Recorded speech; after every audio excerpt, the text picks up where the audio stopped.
você já reparou, por muitas vezes, nós vivemos debaixo de um processo sem notar que é um processo. Preste atenção. Quando você se levanta, há um processo para você começar as suas atividades. Você se levanta, toma banho, escova o dente. Na verdade, isso é um processo. Coisas que vão sendo feitas, né, de uma forma, vamos dizer, correta, ordeira. Quando nós vamos viver nessa terra, primeiro nós temos que entender o modelo cujo qual Deus está estabelecendo. Eu vou mostrar para você 7 coisas rápidas em Gênesis, que se nós conseguirmos aplicar na nossa vida, nós vamos levar a nossa vida de uma forma extraordinária. Nós vamos viver uma vida abundante e nós vamos viver momentos pontuais de sofrimento, porque a Bíblia diz: no mundo tereis aflições. Então não dá para fugir 100% das aflições. A Bíblia diz que nós vamos ter aflições e nós vamos ter aflições. A minha pergunta é: qual a quantidade de aflições que nós vamos viver? Todos nós sofremos, mas tem pessoas que têm um nível de sofrimento muito alto.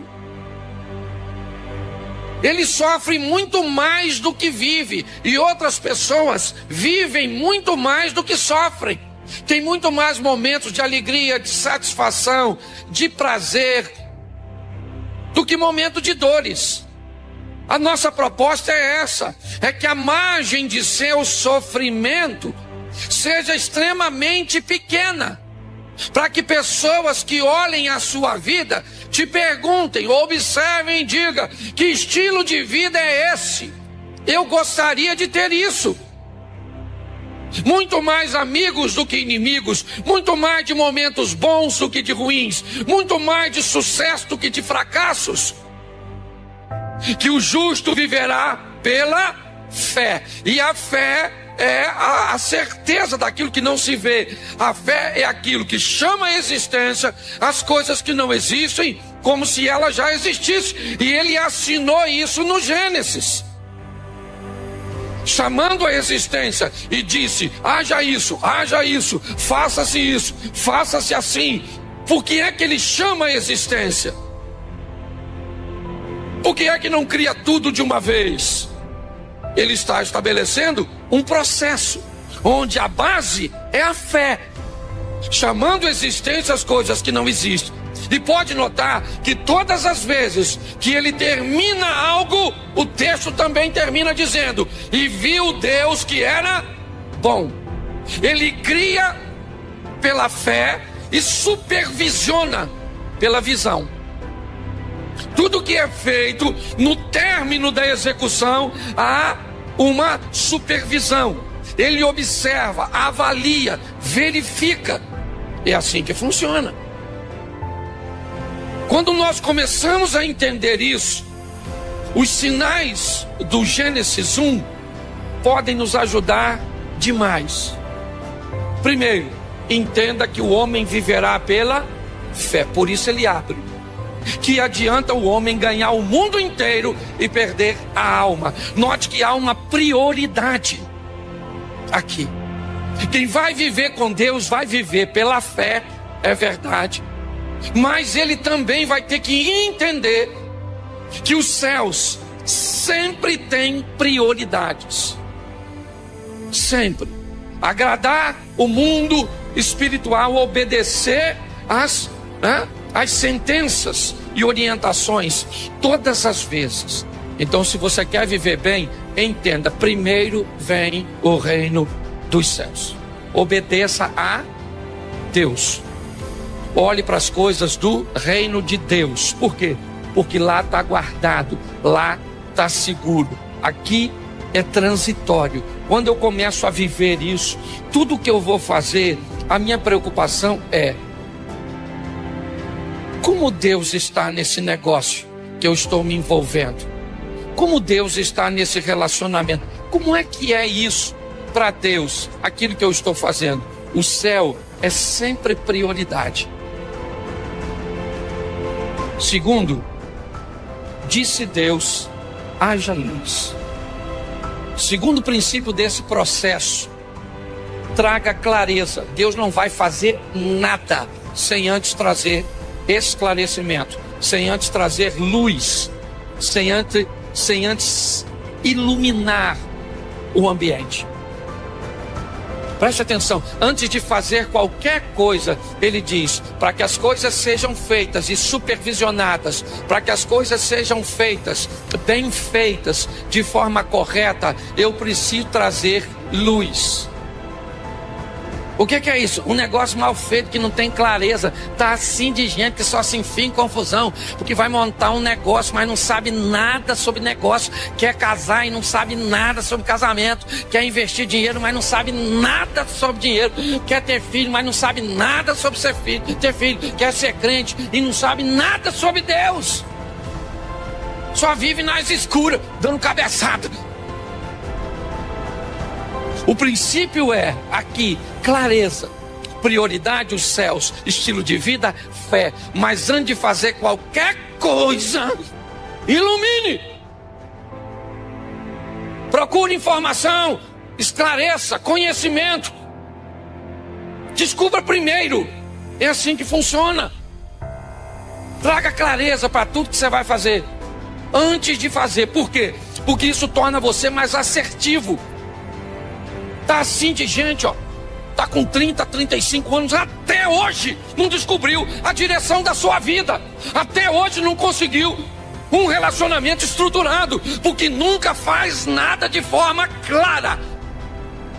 Porque a mentira o tempo inteiro está tentando descobrir o quanto você conhece sobre a verdade. É isso. O que nós vemos aqui é uma falta de clareza na informação. Ou seja, quando o mal descobre que as informações são falhas, são precárias, quando o mal descobre que há mais trevas no que diz respeito àquela situação do que luz, ele diz, é fácil enganá-la. Vai fazer qualquer coisa, traga luz. Faz parte da vida. Pessoas que vivem pela fé, pessoas que colocam os céus em primeiro lugar, pessoas que trazem clareza para aquilo que vai fazer, sofrem menos.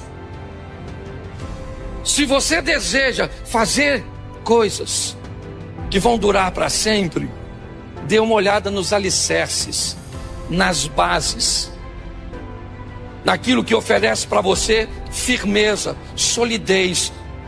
O processo é esse, é fé, é os céus primeiro, o processo é clareza, o processo é firmeza, estabilidade. Quando você começa a usar isso, seus negócios, sua vida, sua família começam a enfrentar aparentemente um número muito menor de adversidades. A tempestade é a mesma. A base e os fundamentos é que são diferentes. Todos nós enfrentamos as mesmas tentações. Não há uma liberação no mundo espiritual para tentar destruir você mais do que a mim. Não é assim que funciona. Mas as bases fazem a diferença. E é isso que Deus está mostrando. O copeiro esqueceu do José. Esqueceu. Mas pastor, como ele pode esquecer de um cara igual José? Pois é, querido. Como é que as pessoas podem esquecer o que você fez? Como é que as pessoas podem ser ingratas com você? Foi isso que aconteceu? E que atingiu você? Aconteceu com ele também. Ele viveu injustiça, você também? É isso? Ele teve que ser retirado de um ambiente de conforto. Você também?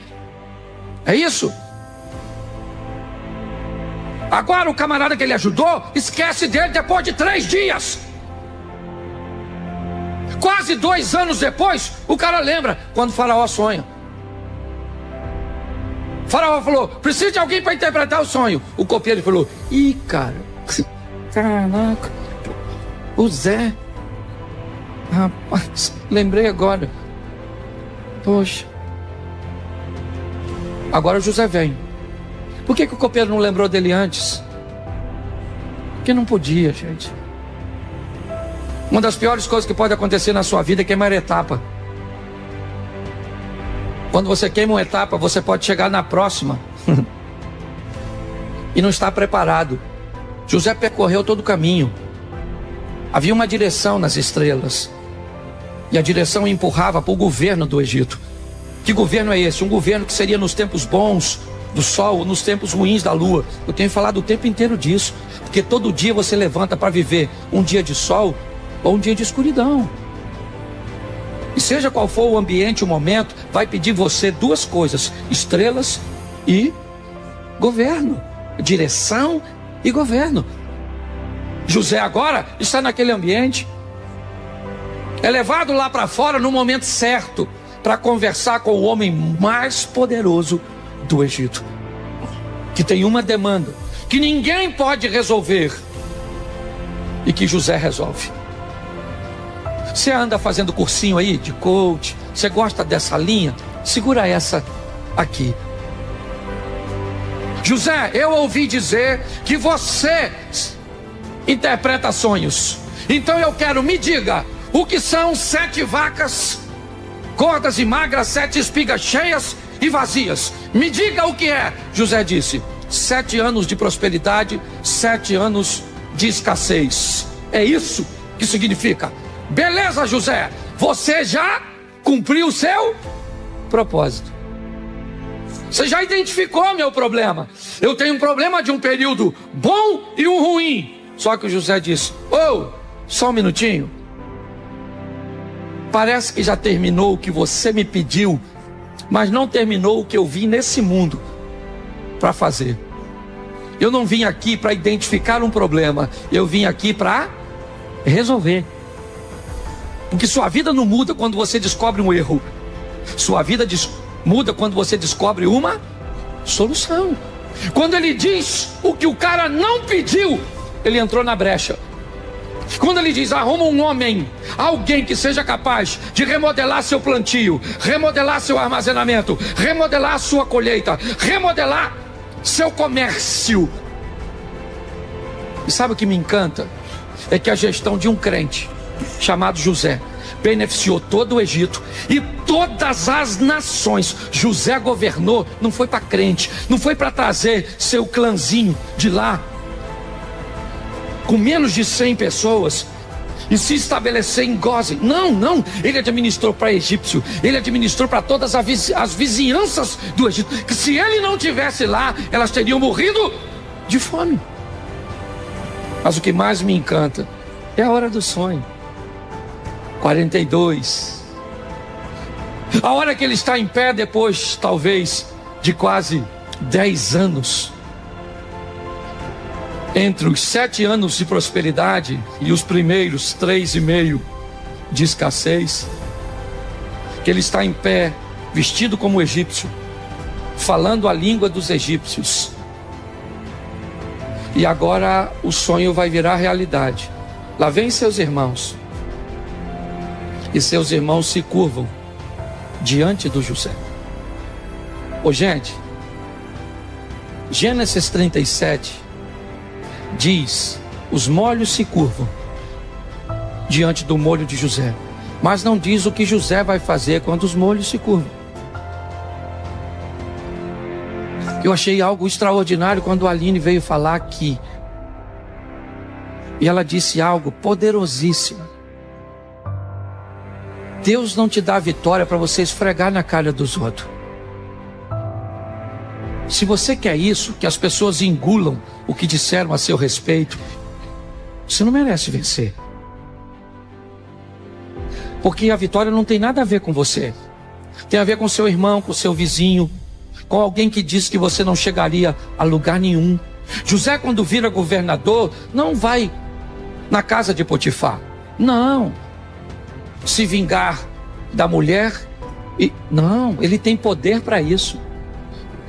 Mas ele não faz isso. Porque o que ele vai dizer para seus irmãos, que também mereciam uma boa lição, e aliás, José tem vontade de fazer, porque quando ele vê os irmãos, o passado vem de uma forma tão avassaladora, que ele diz: esses camaradas são espiões. Não, espiões, prendam-os. O que demonstra que ele é gente, que sentiu como gente. É isso.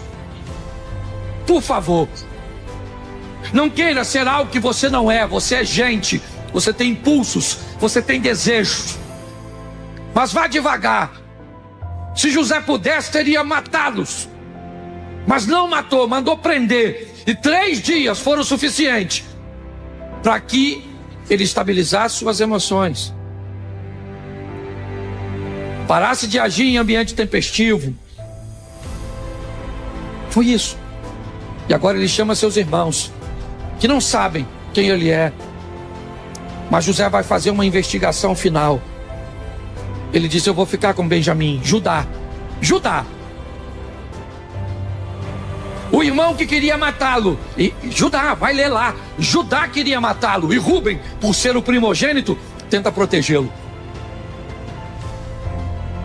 Judá chama José e diz: governador, por favor, não fique com nosso irmão Benjamim, porque nós já temos um irmão nosso, o Zé, que faleceu. Que Deus o tenha.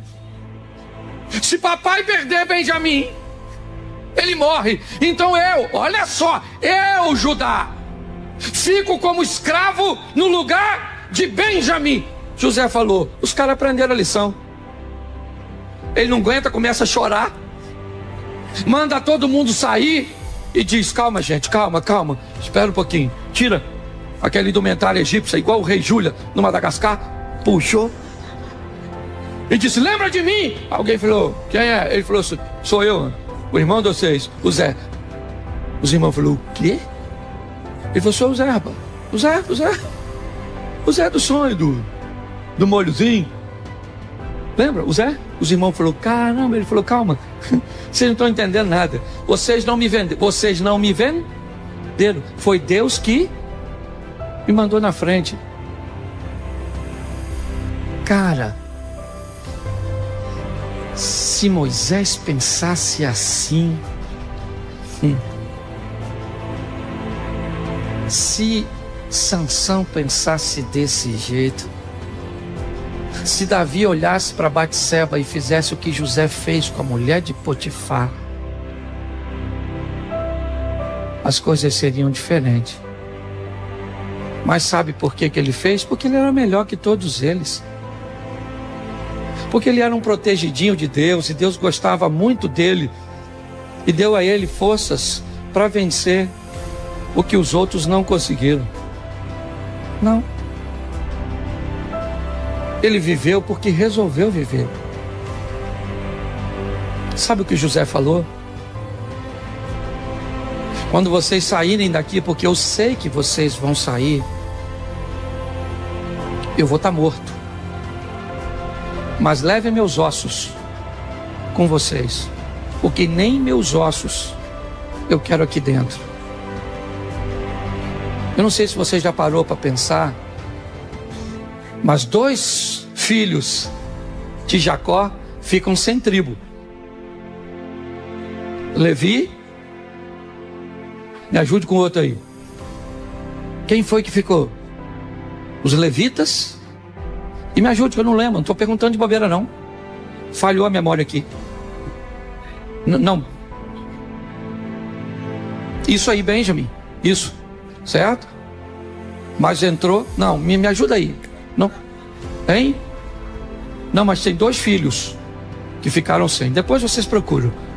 Mas entraram os 2 filhos de José, Efraim e Manassés. Um eu sei que é Levi, agora eu não lembro quem é o outro de Jacó. O cara botou os 2 filhos nas 12 tribos. É só para você entender. Pastor, o que isso tem buscado falar para a gente? Vida. A vida está te esperando com vida, com ações. É isso. Esse cara viveu coisas extraordinárias. Não foram fáceis. Se você notar, os irmãos de José voltam para a vida dele.